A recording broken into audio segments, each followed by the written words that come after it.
17वीं लोकसभा के 2 साल पूरे हो गए हैं। लोकसभा की उपलब्धियों और इससे जुड़े मुद्दों को लेकर बातचीत करते हैं लोकसभा के अध्यक्ष ओम बिरला से। सर, कैसे देखते हैं अपने 2 साल के कार्यकाल को? क्या उपलब्धियां रही, किस तरह की कठिनाइयां सामने आई? संसद के 2 वर्ष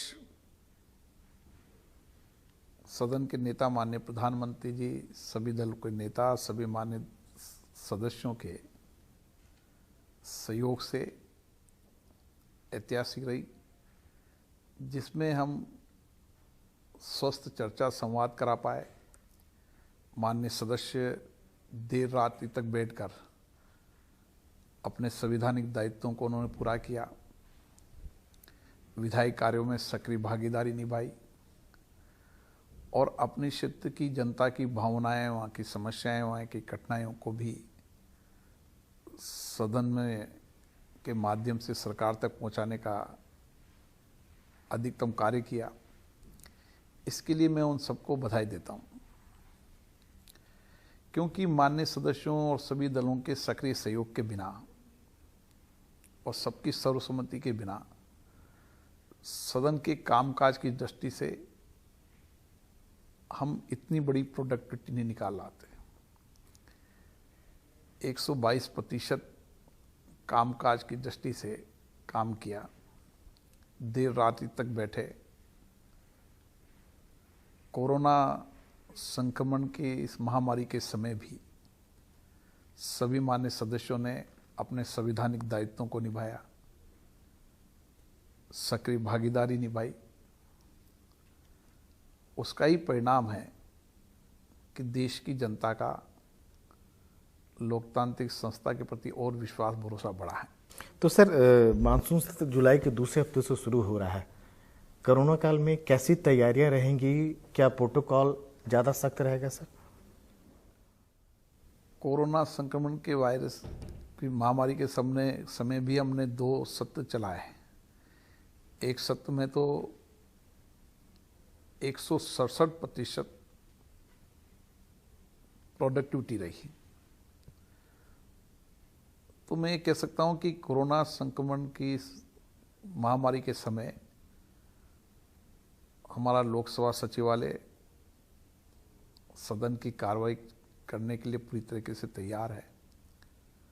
माननीय संसद सदस्यों से आग्रह भी किया है कि वह सबको वैक्सीन लगाएं और अधिकतम माननीय सदस्यों ने मेरी जानकारी के अनुसार वैक्सीनेशन कराया है।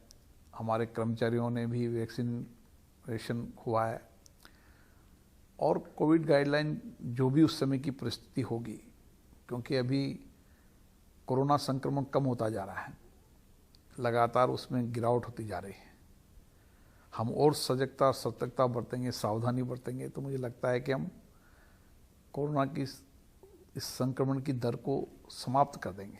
सर, कोरोना काल में भी जो नई संसद बिल्डिंग है, सेंट्रल विस्ता का काम लगातार जारी रहा। विपक्ष और खास तौर से कई लोगों का ये कहना था कि महामारी के दौर में क्या लगता है काम नहीं रोक देनी चाहिए थी। इस पर कई संवाद होती है, चर्चा होती है, लेकिन संसद में इसको लेकर कोई विरोधाभास नहीं था, क्योंकि एक तरफ हमने संसद में के माध्यम से सरकार को आग्रह किया, दूसरी तरफ हमने सामान्य प्रयोजन समिति के अंदर भी इस बिल्डिंग के निर्माण, इनके पहलुओं के बारे में चर्चा की थी। उस समय भी माननीय कोई सदस्य ने आपत्ति नहीं की थी। महामारी के दौरान जब कोरोना इस समय सेकंड फेज तो जो है, सेकंड वेव के अंदर भी हमने जो निर्माण कार्य करने वाले लोग हैं, जो CPWD है, उसने पूरी कोविड गाइडलाइन की पालना करी। हमारा काम निगरानी करने का था, हमने उसकी निगरानी की। सर, सदन का जो 2 साल जो रहा है वो काफ़ी हंगामेदार रहा है। विपक्ष की जो खास शिकायत है कि उन्हें उचित मौका नहीं मिल पा रहा है अपने मुद्दे उठाने का। 107 विधेयक पारित हुए, 1644 लोगों ने इसमें भागीदारी की, 1742 लोगों ने। देर रात्रि तक सदन चला।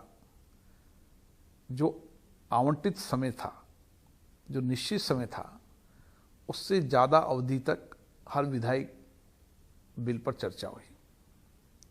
शून्यकाल हो, अन्य विषय हों जिन पर भी सदन की आवश्यकता थी, उस पर चर्चा कराई। अगर हम चर्चा संवाद नहीं कराते तो इतनी प्रोडक्टिविटी नहीं आती। विपक्ष का जो कहना है कि वो जो मुद्दे उठाते हैं उनको उतनी जगह नहीं, अनुमति नहीं मिलती है, उनको उतना मौका नहीं मिलता है। जिन मुद्दों पर भी चर्चा करानी हो उन मुद्दों पर भी बिजनेस एडवाइजर कमेटी में मीटिंग में चर्चा होती है और सभी दल के नेता होते हैं, सत्ता पक्ष के भी लोग होते हैं, प्रतिपक्ष के दल के नेता, और उसमें जो सर्वसम्मति बन जाती है जिन मुद्दों पर, उन मुद्दों पर सदन में हम चर्चा कराते हैं। हमारा आग्रह रहता है कि संवाद हो, चर्चा हो, ये हमारी स्वस्थ परंपराएं रही है और मुझे लगता है कि इस 2 साल के अंदर सभी दलों का इसको लेकर हमें सहयोग मिला है। सर, लोक जनशक्ति पार्टी में खींचतान जारी है। चिराग पासवान ने आपसे चिट्ठी लिखकर कहा है कि आप अपने फैसले पर फिर से विचार कीजिए, क्योंकि जो आपने पशुपति पारस को लोकसभा में जो नेता बना है एलजेपी का, वो उनके संविधान के मुताबिक नहीं है। लोकसभा में उनका संविधान नहीं चलता। पार्टी के संविधान की बात करें, उनका संविधान या पार्टी का संविधान लोकसभा है, वो उनका पार्टी का संविधान या उनका संविधान वो उनकी पार्टी के अंदर है। हमारे यहाँ पर जो हमारी प्रक्रिया है उस प्रक्रिया नियम के तहत ही हम कार्रवाई करते हैं। कौन सदन का नेता हो उस दल के मुख्य सचेतक हमें लिख कर देते हैं कि हमारे दिल के अंदर ये मीटिंग हुई है और हमने इनको नेता चुना है। उसके आधार पर हम हमारे यहाँ पर रिकॉर्ड में चेंज कर देते हैं। यही हमारी परंपरा रही है। सर, नारदा केस में सीबीआई जो है कई बार रिमाइंडर भेज चुकी है, लेकिन जो आरोपी सांसद है उनके खिलाफ अभियोजन की अब मंजूरी नहीं दे रहे हैं। उधर राज्यपाल जो है विधायकों के खिलाफ मंजूरी बाकायदा दे चुके हैं, क्या कहेंगे सर? देखो, अभियोजन स्वीकृति का मामला ये लीगल प्रोसेस है। विधि की राय के आधार पर इसमें निर्णय होता है। हमने लीगल एक्सपर्ट को ये भेजा हुआ है, 2 लीगल एक्सपर्ट की अलग अलग राय है। हमने तुरंत और इस पर एक स्पष्ट कानूनी राय आए और जो भी कानूनी राय आएगी उसके आधार पर निर्णय करेंगे। टीएमसी के 2 सांसदों को जो डिस्क्वालीफाई का मामला है सर, बाकायदा उन्होंने भी चिट्ठी लिखी है, दूसरे पार्टी में शामिल हो गए हैं, पार्टी विरोधी काम कर रहे हैं, लेकिन अभी तक उस दल बदल कानून की एक प्रक्रिया है।